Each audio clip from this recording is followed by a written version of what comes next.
Hey, Frog Prince Runner here, and thank you for dropping by.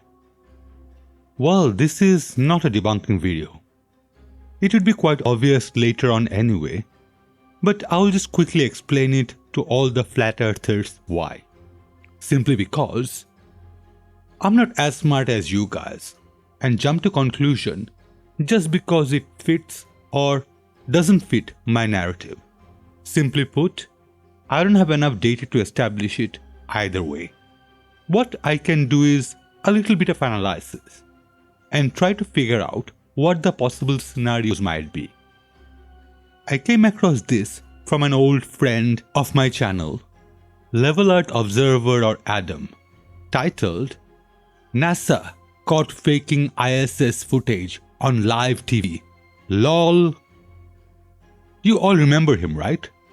This is the guy who didn't know the difference between elevation and distance. But that incident has nothing to do with any of his other presentations. Still, it is fun to remind us of his baseline intelligence. Now, the original video Adam used is quite grainy.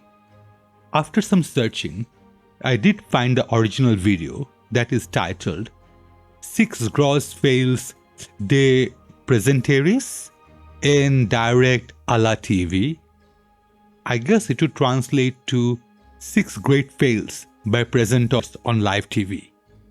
The one I found is 1 minute 51 seconds long, and the funniest clip on that was a news anchor presenting Phuket, Thailand as "fuck it."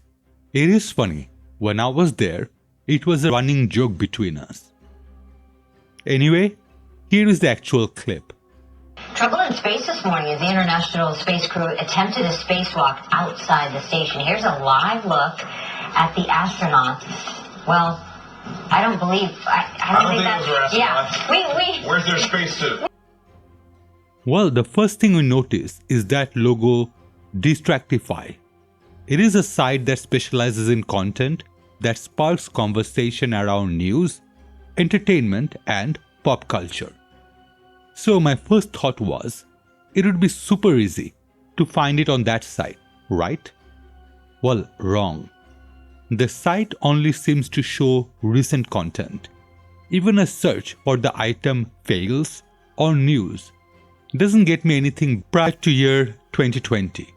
And none of the results were correct. I had a quick look at some of the content, but didn't see any with a logo like our original video posted. No biggie, maybe they stopped doing it. So I wanted to check that logo out. Now brand logos do evolve with time, at least some do. A search with quote got me 1 page of result. Without the quotes, I got a bit more return. But even scrolling down what seemed 10 pages, I could not find the logo as it is depicted on the video. From different font to color, nothing matched. To me, the conclusion is not that it is fake, but a possibility that it was an old logo. Then I looked at the ticker text. That was a dead end. Way too many car crashes happen, and thus roads are often closed up. The one I dreaded to look at, well, it was time to look at that. I'm talking about market prices. We can see 3 prices listed: Dow Jones, Nasdaq, and S&P. I started with Dow, which was a slow move. I should have started with Nasdaq. What I needed was historical data. Thankfully, Yahoo does give us all that, with a caveat. I can't expect to find that exact figure, as at best, Yahoo would give me a daily value. As the market fluctuates, it is very unlikely to have the value from news to be listed. However, that listed value must fall between the high and low of a given day. So all I had to do was to go through the list. I chose a range between year 2012 to 2020, only the last 8 years. For Nasdaq, we're looking for a range that would have a value of 3,597. So if the lowest value of the day is 3,600, that is not the day.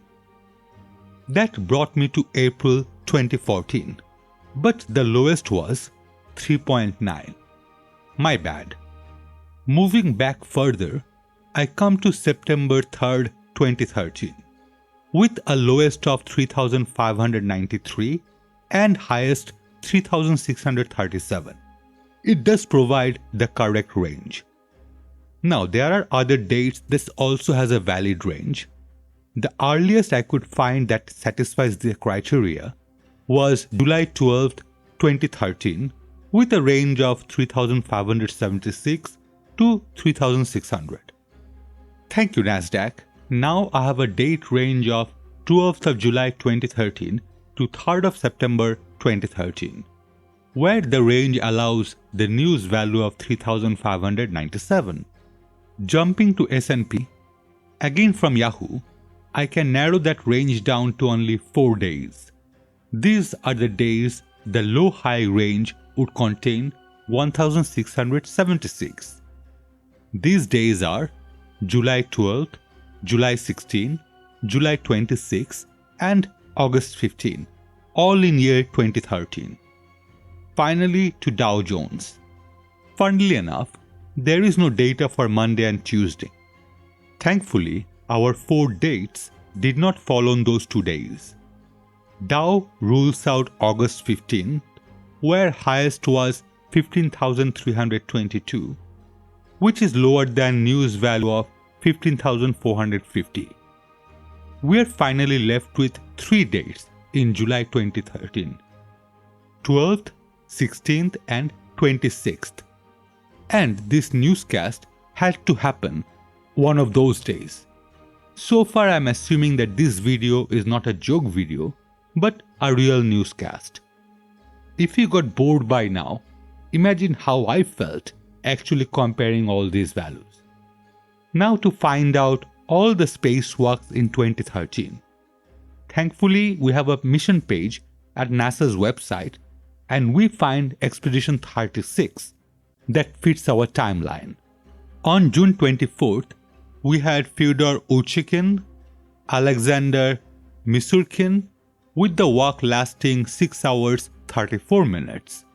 Then on July 9th and July 16th, we had Chris Cassidy and Luca Parmitano, with the walk lasting 6 hours 7 minutes and 1 hour 32 minutes. There were 2 more walks in 2013, both from Expedition 35, which was at 19th April and 11th of May. But common sense tells us this is more likely to be the one in July that is in question. If we look at the actual duration, we typically get a value that is over 6 hours. However, the one on July 16th only lasted 1 hour 32 minutes. Interesting. Well, another quick search later, NASA astronaut Chris Cassidy and Italian astronaut Luca Parmitano plan to spend more than 6 hours spacewalking outside the International Space Station on July 16, 2013. But NASA cut the spacewalk short after just an hour due to a water buildup inside Parmitano's spacesuit. This is the second shortest spacewalk in history. The shortest, lasting only 14 minutes, happened in 2004 when astronaut Mike Finkley had a pressurization problem in his oxygen tank.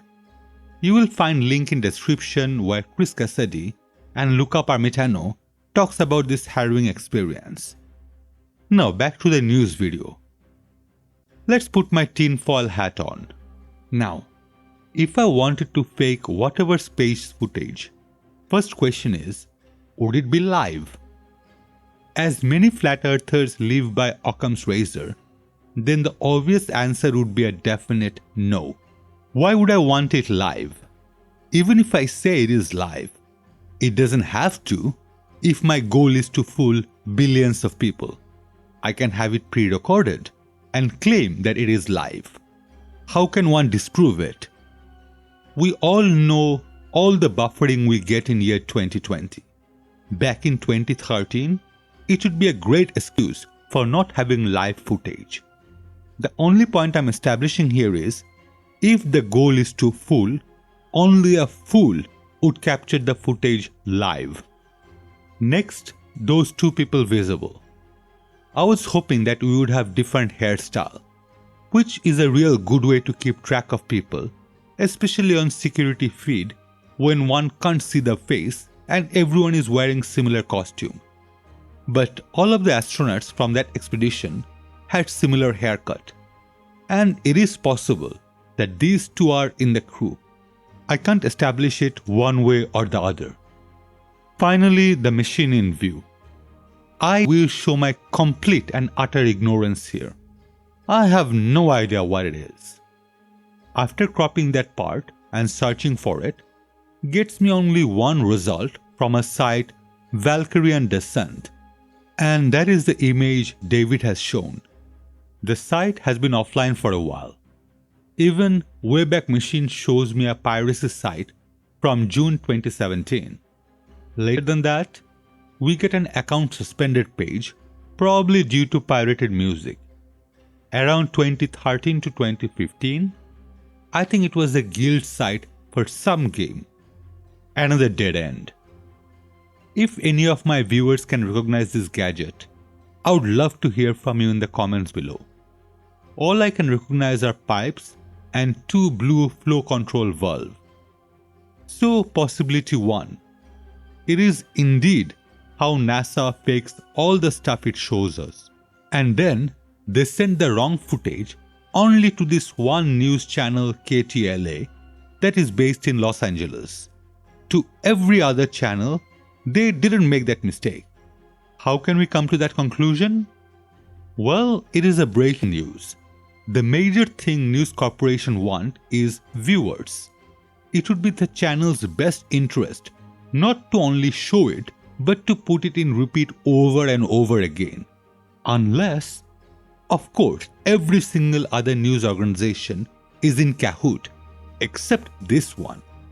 Look at Occam's razor again and understand that the scenario would be highly improbable. KTLA doesn't even come to top 10 channels in USA. So what is the chance of someone sending an email to the news channel one at a time and not using blind carbon copy or mass mailer, and somehow send the wrong video to KTLA? This is the time we should understand that large corporations do send out press release, but as a part of a mass email campaign, and almost always all the downloadable media would be available online. Anyone who ever tried to send a large file through email would know about this concept. Is there any other possibility? Well, in a newscast like this, we have the anchor reading a script and expecting the production crew to put up the correct footage. Is it possible that KTLA production crew messed it up and put up an unrelated video to the topic in hand? That would explain why the other channels didn't have the same blunder. I did search for Spacewalk aborted with KTLA keyword, but that didn't get me any result either. That is another circumstantial evidence, right? That is all I have got for now. Some would argue that this didn't need coverage. As we all know, flat earthers reject every kind of footage and call everything fake when it doesn't meet their requirement. The time flat earthers get something, anything that works for them, all of a sudden they will latch into that. Flat earthers would reject every scientific formula and explanation, calling it indoctrination. But then, when they think the second law of thermodynamics support their cause, well, every single one would repeat the same sentence regarding entropy.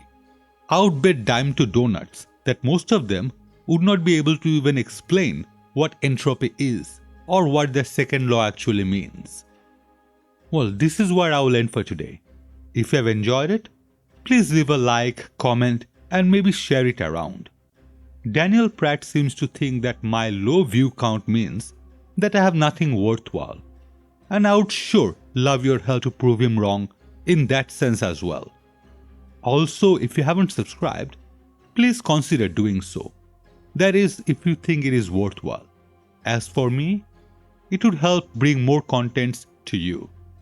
Thank you for watching wherever you are. Have a safe day. Signing off.